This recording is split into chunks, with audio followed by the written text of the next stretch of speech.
जरा सोचो तुम एक फ्लाइट में चढ़ो और वो सीधा 1940 में पहुंच जाए। कुछ ऐसा ही होता है हमारी आज की कहानी में। कहानी की शुरुआत होती है एक सुहाने दिन से जब प्लेन IA-42 नाम की एक फ्लाइट डैलस शहर से लंदन जा रही थी। इसके पायलट्स थे विलियम और डैनियल। पहले तो सब कुछ ठीक था, पर अचानक कुछ देर बाद फ्लाइट की मशीन्स में थोड़ी गड़बड़ी शुरू हो गई। कैप्टन विलियम ने ग्राउंड कंट्रोल से बात करके मदद मांगी, पर उन्होंने बताया कि आसमान एकदम साफ है, इसीलिए उन्हें आराम से आगे बढ़ते रहना चाहिए। ये सुनकर पायलट्स ने चैन की सांस ली, मगर ये सिर्फ कुछ पलों के लिए ही था, क्योंकि अचानक से उन्हें बहुत बड़ा बवंडर अपनी ओर आता हुआ दिखाई दिया। जब उन्होंने ग्राउंड कंट्रोल से बात की तो उन्होंने कहा कि ये बवंडर 5 सेकंड पहले तक तो था ही नहीं। अब उनके पास इस बवंडर को पार करके आगे निकलने के अलावा और कोई चारा नहीं था। इसीलिए विलियम ने पैसेंजर्स से कहा कि प्लेन में जबरदस्त टर्बुलेंस होने वाली है, तो सभी अपनी अपनी कुर्सियों पर सीट बेल्ट अच्छे से बांधकर बैठ जाएं। जैसे ही उनका प्लेन बवंडर में घुसा तो प्लेन बहुत जोरों से हिलने लगा और अचानक चारों ओर से आसमान जगमगाने लगा।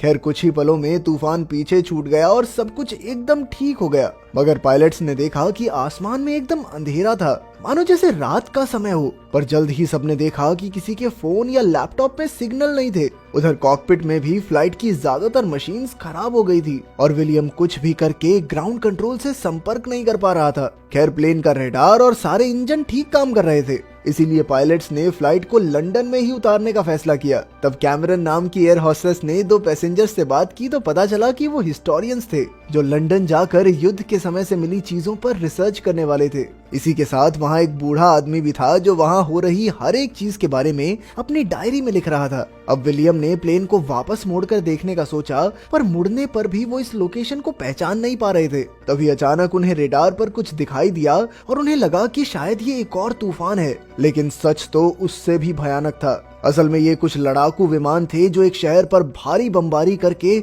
सब कुछ तबाह कर रहे थे। जब पैसेंजर्स ने नीचे हो रहे धमाके देखे तो सभी काफी डर गए। साथ ही हिस्टोरियंस ने कुछ ऐसी चीजें नोटिस की जो काफी संगीन थी। इधर पायलट्स को कुछ समझ नहीं आ रहा था कि अचानक कुछ लड़ाकू विमानों ने उनका प्लेन घेर लिया। वो उन पर हमला करने ही वाले थे कि पायलट्स रडार की मदद से तुरंत वहां से प्लेन मोड़कर लड़ाकू विमानों से दूर ले गए। अंदर सभी पैसेंजर्स की घबराहट बढ़ती जा रही थी, इसीलिए कैमरन ने उन्हें जैसे तैसे शांत करने की कोशिश की। इधर विलियम बार बार ग्राउंड कंट्रोल से बात करने की कोशिश कर रहा था, मगर कोई फायदा नहीं हुआ। तो उसने प्लेन को थोड़ा नीचे ले जाने का फैसला किया, जिससे पता चल सके कि इस वक्त वो हैं कहाँ। पहले तो डैनियल ने उसे रोका क्योंकि उन पर फिर से हमला हो सकता था, पर विलियम ने कहा कि भाई कितनी देर तक उड़ेंगे, फ्यूल भी तो खत्म होने वाला है। उस वक्त उन हिस्टोरियंस ने कैमरन से कहा कि शायद वो कुछ जानते हैं, इसीलिए कैमरन उसे पायलट्स के पास ले आई। लेकिन पीछे से माइकल नाम के एक पैसेंजर ने उनकी सारी बातें सुन ली। हिस्टोरियंस ने पायलट्स को बताया कि जो लड़ाकू विमान उन्होंने अभी देखे वो 1945 के बाद बनाए ही नहीं गए।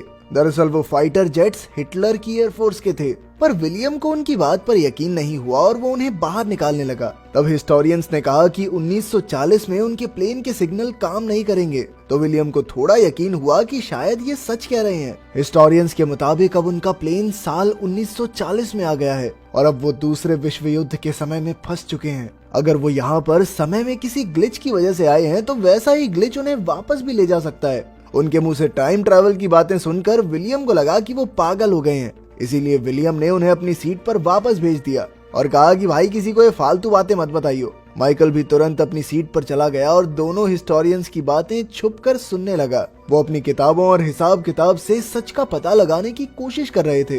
कुछ देर बाद पायलट्स रेडियो सिग्नल की तलाश में फिर से प्लेन को नीचे ले गए। खुशकिस्मती से इस बार वो सफल हुए और उनका संपर्क नाइजेल नाम के एक ब्रिटिश फौजी से हुआ। जब पायलट्स ने निजेल से बात की तो उसे लगा कि वो जासूस हैं, जो शायद उसके साथ मस्करी कर रहे हैं, क्योंकि उस समय की टेक्नोलॉजी से आसमान में इतनी ऊपर रेडियो सिग्नल पकड़ना नामुमकिन है। फिर जब विलियम ने उससे तारीख पूछी तो नाइजेल ने कहा कि आज 17 जून 1940 है, जिससे हिस्टोरियंस की बात सच साबित हो गई। अब वो नाइजेल को कैसे समझाते कि वो भविष्य से आए हैं, पर तभी हिस्टोरियंस ने वापस आकर नाइजेल से बात की। उन्होंने हिसाब लगाया कि वो इस वक्त उस जगह पर हैं जहां ब्रिटिश समुद्री जहाज लैनकास्ट्रिया डूबा था। ये सुनकर नाइजेल हैरान हो गया क्योंकि वो जहाज अब तक डूबा ही नहीं था। खैर नाइजेल ने अपने अफसरों से जहाज की जानकारी लेने का फैसला किया और अगर जहाज डूबने की बात सच निकली तो वो फिर से कॉल करेगा। उधर माइकल को भी सच पता लग चुका था कि वो 1940 में आ गए हैं, तो अचानक वो सभी पैसेंजर्स को सच बताकर कहने लगा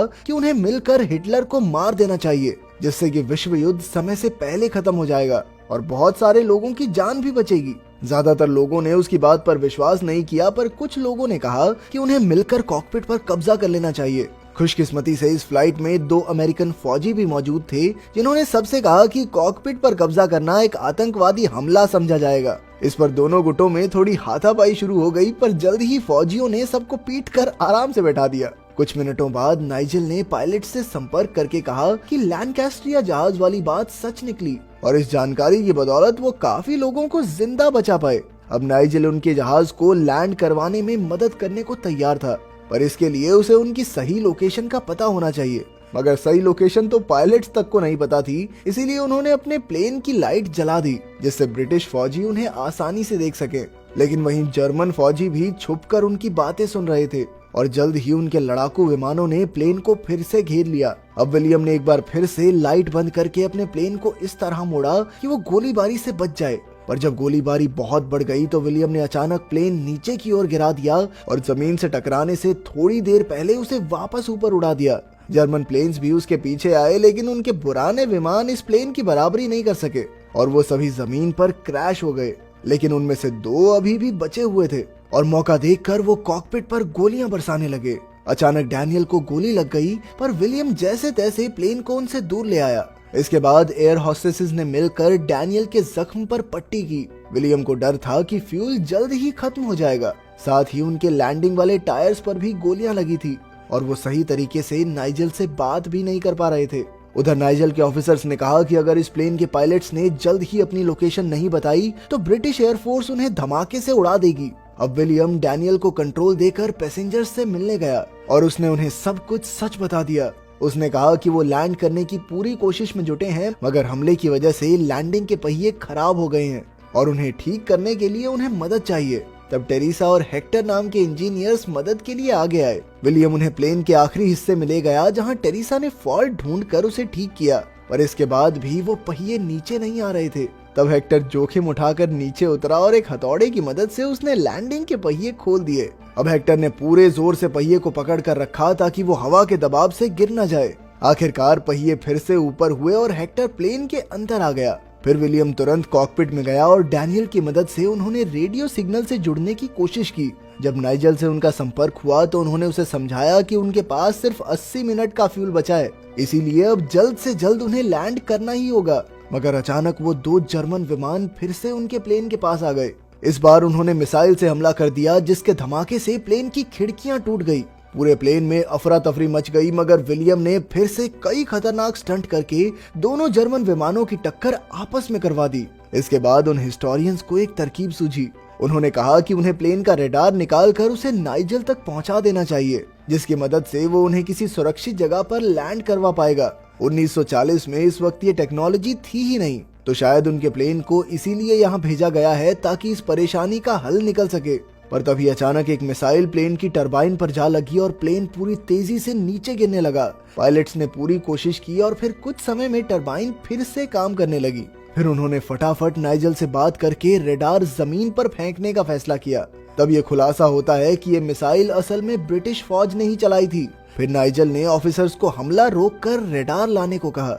उधर प्लेन में सभी लोगों ने रडार को एक कपड़े में बांधकर पैराशूट से बांध दिया। इसके बाद सही समय आने पर उन्होंने पैराशूट नीचे फेंका और नाइजेल को खबर कर दी। लेकिन बदकिस्मती से नाजियों ने ये बातचीत भी सुन ली और वो रडार लेने पहले पहुंच गए। एक जर्मन सिपाही पेड़ पर चढ़कर रडार तक पहुंचने ही वाला था कि अचानक ब्रिटिश फौजियों ने गोलीबारी करके उन्हें मार डाला। आखिरकार रडार उनके कब्जे में था, लेकिन वहीं नाजियों ने प्लेन के पीछे और लड़ाकू विमान भेज दिए और प्लेन के एक हिस्से पर मिसाइल से हमला कर दिया। इससे प्लेन में छेद हो गया और कई लोग उड़कर बाहर गिर गए। लेकिन एक बार फिर से विलियम ने जबरदस्त स्टंट करके प्लेन को जैसे तैसे बचा लिया। फिर नाइजेल ने उनसे संपर्क करके उन्हें रास्ता बताया, पर तभी नाजी विमान फिर से हमला करने आ गए। लेकिन इस बार कुछ ब्रिटिश विमानों ने आकर नाजियों का सामना किया। अचानक नाइजेल को रडार पर एक बड़ी परछाई दिखाई दी जो किसी विमान जैसी नहीं थी, और जब प्लेन उनकी दिशा में आगे बढ़ा तो पता चला कि ये बिल्कुल वैसा ही बवंडर था जो उन्हें इस दुनिया में लाया था। अब उनका फ्यूल भी एकदम खत्म होने की कगार पर था, तो विलियम ने रिस्क लिया और सीधा बवंडर में प्लेन घुसा दिया। उसने नाइजेल को अलविदा कहा और अचानक प्लेन बहुत जोरों से हिलने लगा। कुछ पलों बाद जब रोशनी हुई तो उन्होंने देखा कि आखिरकार वो प्रेजेंट में वापस लौट आए हैं। इस वक्त वो बर्लिन में उड़ रहे थे और जल्द ही वहाँ के ग्राउंड कंट्रोल ने उनके लिए रनवे को खाली कर दिया। फ्यूल खत्म होने के आखिरी पलों में पायलट्स ने प्लेन को लैंड कर ही दिया। आखिरकार घर लौटकर सभी पैसेंजर्स बेहद खुश थे। अंत में वहाँ सिर्फ वो बूढ़ा आदमी ही बचा था जो अब भी अपनी किताब में कुछ लिख रहा था। उसकी किताब में उसी रास्ते का नक्शा था जिससे वो वापस लौटे थे और किताब का नाम था radar system that saved Europe. जब उस बूढ़े आदमी ने किताब बंद